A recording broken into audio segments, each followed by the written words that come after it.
guys, Joey here from DoubleDave's Pizza. Have you ever wondered how to make your own pizza? I don't know about you, but I've been bored staying at home. And I thought, why don't we make a pizza together? At your local DoubleDave's, we sell a take and bake option that's going to come with fresh dough, sauce, mozzarella cheese, and your favorite topping of choice.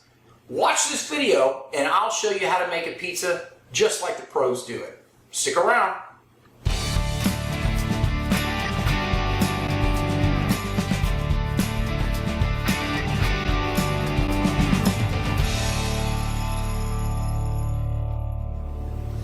Now before we get started, you need to make sure that you have all of your items prepared for us to get moving. Plus, we got to have clean hands. So before I touch anything, I'm going to go ahead and come to my sink and I'm going to wash my hands to make sure that I'm ready to go.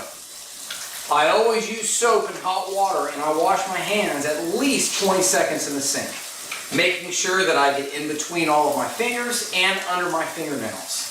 Clean hands make for clean food, and let me tell you, you don't want to be eating anything that's going on outside.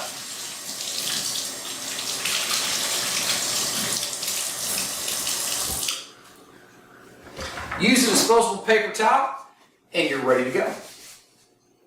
All right before we get started, let's talk about what you're getting inside of your DoubleDave's Take and Bake Kit.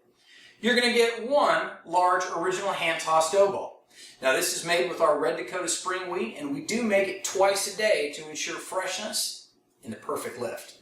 We have our red sauce, which is made inside the restaurant daily. It's a mix of Stanislaus tomatoes and our proprietary spice blend to give it just that nice flavor. We also have a whole milk mozzarella, and we're going to include pepperoni as your topping. And then we always throw in DoubleDave's ranch because ranch goes with everything. Now some stuff that I have from home that's going to help. We do have some all-purpose flour. This is going to be able to help mash down our dough and get it to the right shape. I do have some pan spray. This is to give us our release from our dough from our pan. And a pizza pan that I had here at the house. Now if you don't have a pizza pan and you'd rather use a pizza stone that you use at home, that's fine. We can talk about that here just a little bit when we start cooking. I have a pizza wheel that we're going to use to cut our pizza once it's cool. And I have a set of tongs to help guide it out of the oven. Once you have all of your materials, you're ready to go. Let's roll out our dough. Now before we put our dough on our pan, we want to make sure that we coat the pan with a light coating of pan spray. This pan spray will help the dough release from the pan when we need to pull it out of the oven later.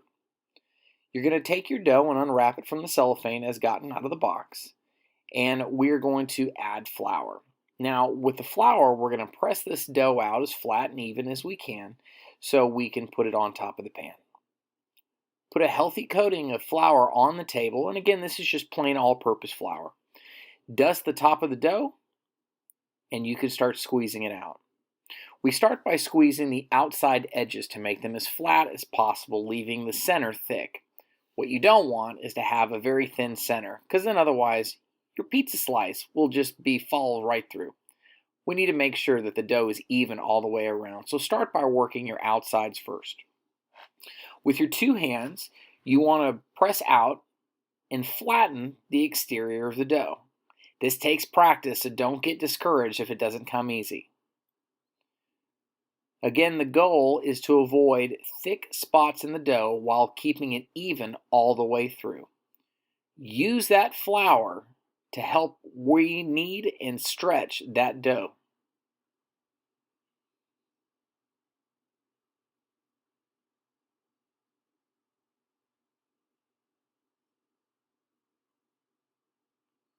Once you think you have it at the appropriate size, you're going to take the dough, pick it up off the table, and shake off any extra flour.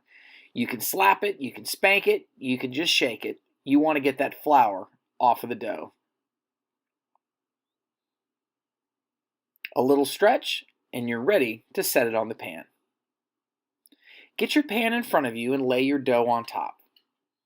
You want to get the dough just about a half an inch bigger than the pan so you can create your crust.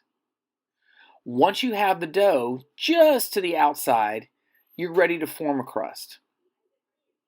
What we're going to do is we're going to pick up the crust and we're going to gently fold it over and tuck it right on the ridge of your pan. Using your middle finger, pick the dough up off the pan and gently lay and stand the dough right on the ridge of the pan. As you go around in a circle, you can start doing it in one fluid motion, but it's okay to do it in small steps to get started.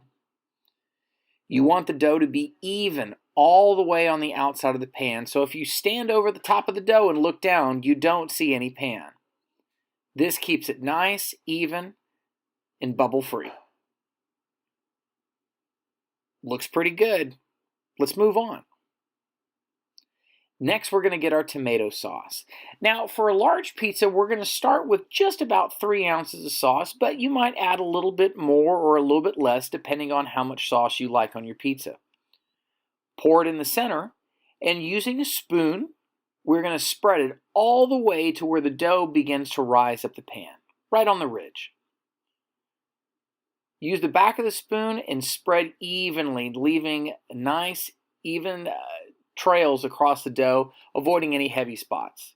Again, you need a little bit more sauce? No problem. Add as much as you feel like you'd like.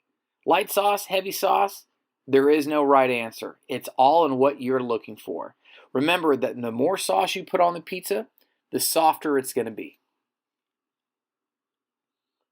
Once your sauce is spread nice and evenly across that pizza, we can start adding our cheese. Now, some people will take mozzarella and they spread it by hand, and they will sprinkle it all the way around. Some people will put it in a bowl and they shake it around. It's all in how you feel comfortable, but you want to make sure that you spread your cheese evenly across the pizza, covering it without any heavy clumps. Now, you want to make sure you also keep cheese and sauce off of the exterior sides of the crust. If you put it on the crust, it's just going to turn black and burn. And we want it to melt nice and evenly over that sauce. Again, light cheese, heavy cheese, this is all in the eye of the beholder. So whichever one you like, take your pick. Once we've added enough cheese, we're ready to start putting pepperoni down. You want to take your toppings and come all the way out to the edge of the pan. Never start in the center. Start with outside rings from the edge and work your way in. Make sure your pepperonis are laying flat and are close to each other. As the pepperonis cook, they're going to shrink up a little bit, and that's okay. But we don't want to lay too much on top. More meat is not necessarily a good thing. There's a lot of grease in pepperoni, so the more you put down, the greasier your pizza is going to be. Some people love that pork grease. Some people want it a little lighter. Again, do it to your own choice. The easiest way to put pepperoni down is to put it down in rings. That gives you the most coverage and also makes for a very attractive pizza.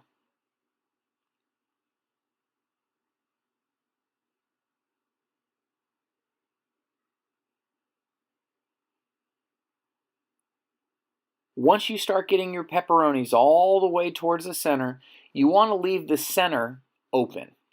The reason is you want heat to get all the way to the center of that pizza, so you don't want to have too many toppings right in the center of the pizza.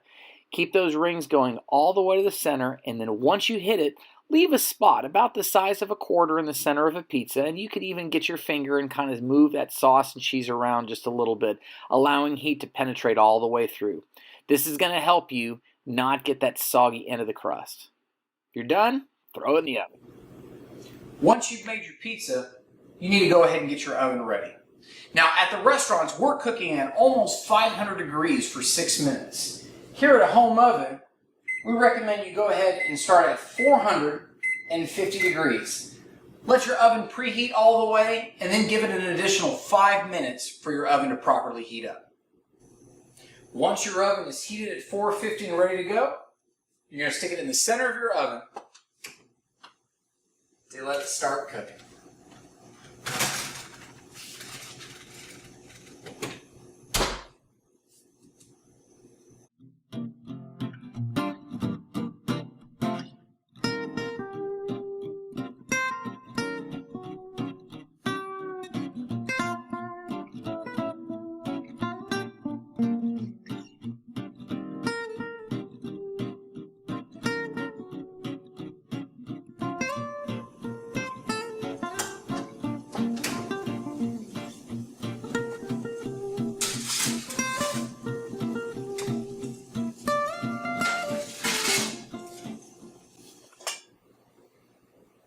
Now, as you watch me cut this pizza, listen for the crunch.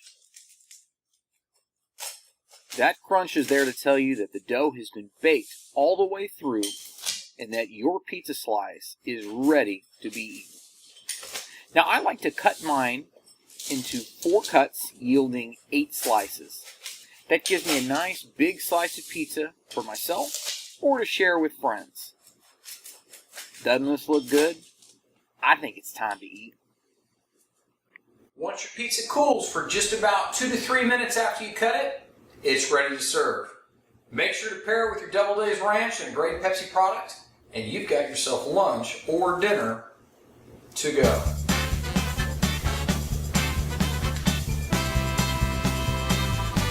That's double good. See you next time, folks.